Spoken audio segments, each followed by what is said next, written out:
Buenas, un saludo a toda la audiencia.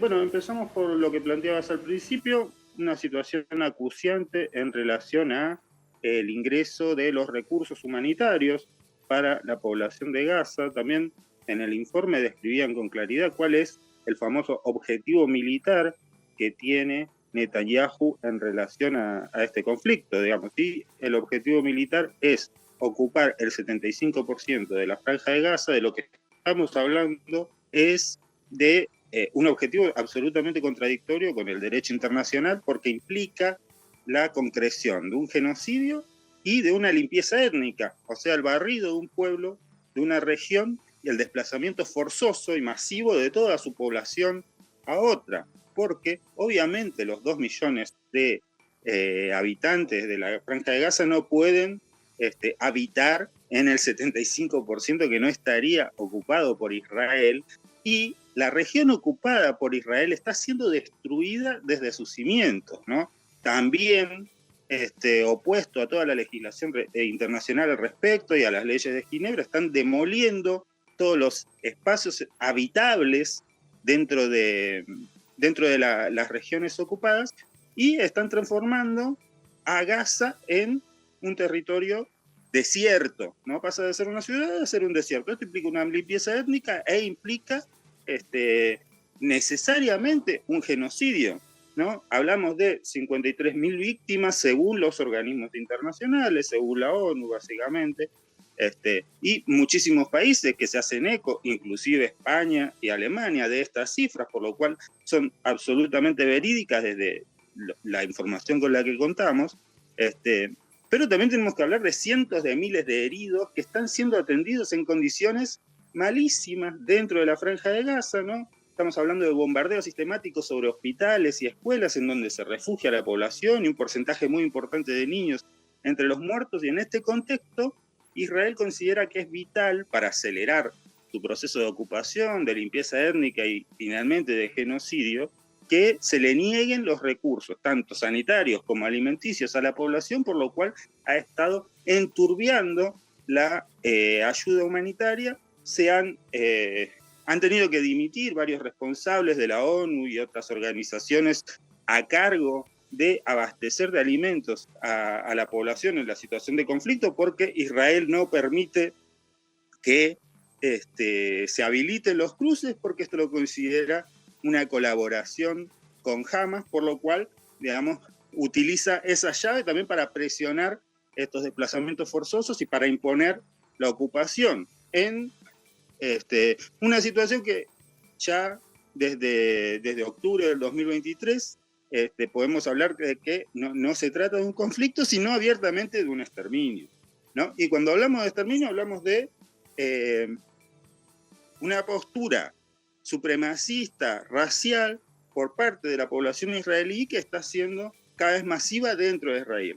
Y en este contexto es que hay que entender la radicalización política de Netanyahu, que es un personaje que obviamente hace más de 40 años que está operando en el primer plano de la política israelí, pero que está en una deriva que lo lleva a radicalizarse permanentemente para confluir con los sectores de la ultraderecha racista, supremacista, religiosa israelí, que está tomando cada vez más aire, ¿no? Está apoyada fundamentalmente en los colonos que ocupan directamente tierras palestinas de forma ilegal desde hace décadas, y fueron los que estuvieron a la cabeza de la movilización que hubo en la mezquita de Al-Aqsa, ¿no? Mucha gente asocia Jerusalén, bueno, con los judíos y con la historia del pueblo judío y con el cristianismo, ¿no? Porque ahí también fue donde fue crucificado Jesús, pero en la historia del Islam, el tercer lugar en importancia es la mezquita de Al-Aqsa, que está en Jerusalén, ¿no? Fue fundada por el califa Omar en el siglo VII, ¿no? Esto, digamos, para los musulmanes tiene la misma relevancia que el templo de Jerusalén y el templo de Salomón, ¿no? que es la base de la visión ritual del pueblo judío. En este caso estamos hablando de un ámbito de la misma sacralidad, ¿no? Y violar esa sacralidad es una provocación de dimensiones muy importantes justo en el día en el que se conmemoraba la ocupación de Jerusalén Oriental durante la Guerra de los 6 días, ¿no? Recordemos también que Jerusalén es una región ocupada porque, según el acuerdo de partición del 48, una parte estaba bajo control de Jordania, otra bajo control de la autoridad palestina y otra bajo control de Israel. Después de la Guerra de los 6 días, Israel ocupa enteramente Jerusalén, incluyendo estos lugares, pero respetando un status quo que a la mezquita solo podía entrar población musulmana, digamos, y la ruptura de este acuerdo, ¿no? De este status quo o supuesto status quo, amparada por el Estado, porque los colonos que fueron a ocupar la mezquita estaban defendidos por la milicia israelí y encabezados por el ex ministro de Defensa, y en esto hablamos del proceso de radicalización. El ex ministro de Seguridad Nacional de Israel, Ben-Gvir, fue el que encabezó esta movilización, ¿no? O sea, estamos viendo sectores que se desprenden del gobierno y radicalizan por derecha la conflictividad, ¿no? Y en ese mismo contexto tenemos que pensar que hay ciertos acuerdos de mediación que están llevándose adelante, sobre todo en Qatar, en donde participan Estados Unidos y la Unión Europea. Hubo una propuesta que aceptó las autoridades de Gaza sobre intercambio de rehenes por prisioneros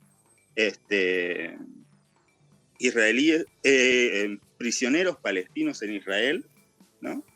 Un nuevo acuerdo después de que el 18 de marzo rompiera con el acuerdo que estaba vigente hasta ese momento de intercambio de rehenes por prisioneros y de alto al fuego con Israel. Bueno, un nuevo acuerdo que fue propuesto por Estados Unidos y Israel lo rechazó, y no solo lo rechazó, sino que profundizó los ataques, ¿no? Estamos viendo inclusive una separación de la línea de Netanyahu con la de Trump, que al principio planteaba una política de desplazamiento forzoso, pero al ver que no era viable, está atendiendo a otros intereses también de las corporaciones norteamericanas, a los cuales no les interesa tanto la radicalización del conflicto por las consecuencias que puede llegar a tener a escala regional.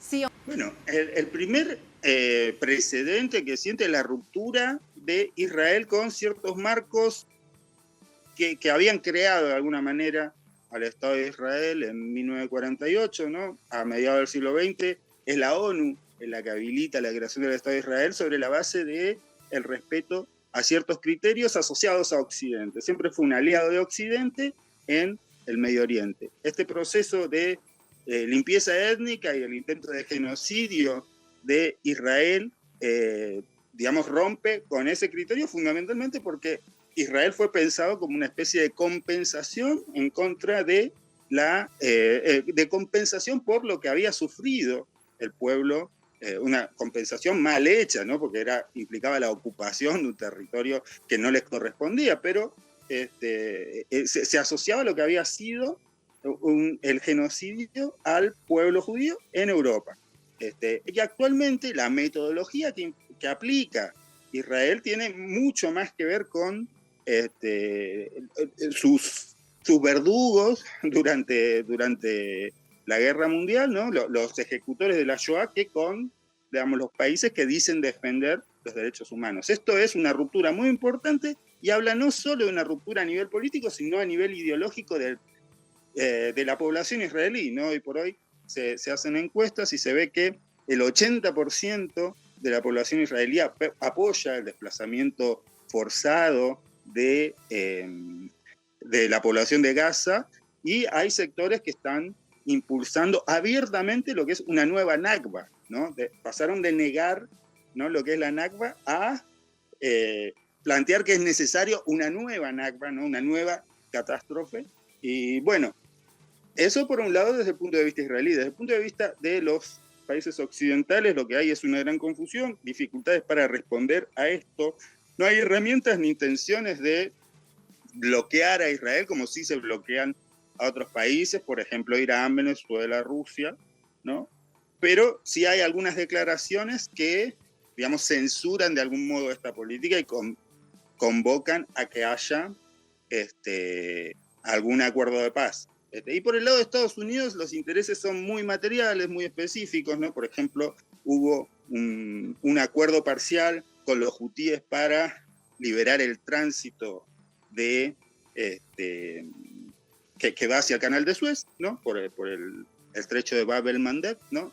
Y eso se hizo al margen de lo que se está discutiendo con Israel. También es probable algún tipo de acuerdo con otros países, inclusive con Irán por parte de Trump, hablando de acuerdos parciales para pacificar la zona, digamos, ¿no? Para que no se recrudezcan los conflictos en una región de la cual Estados Unidos quiere retirarse militarmente y dejar un status quo más o menos ordenado. En ese contexto, una política como la de Israel, digamos, no cumple con las expectativas de los Estados Unidos porque puede generar una situación de desequilibrio total y de guerra generalizada en el contexto regional. ¿Qué fue lo que provocó la Nakba en su momento, la guerra de los 6 días y esta nueva ofensiva que es mucho peor en un sentido, en el sentido de que es abiertamente un exterminio contra población desarmada? No estamos hablando de un conflicto árabe-israelí o de un conflicto palestino-israelí, entendiendo como dos fuerzas que se están enfrentando en relativa, no vamos a decir igualdad de condiciones, pero en lo que es un conflicto que puede ser asimétrico, pero un conflicto en fin. Lo que estamos viendo acá es una masacre permanente por parte de uno de los estados más poderosos del mundo sobre población desarmada con la intención de desplazarla físicamente a otro lugar que no está especificado cuál, y en el caso de que se resista, exterminarla.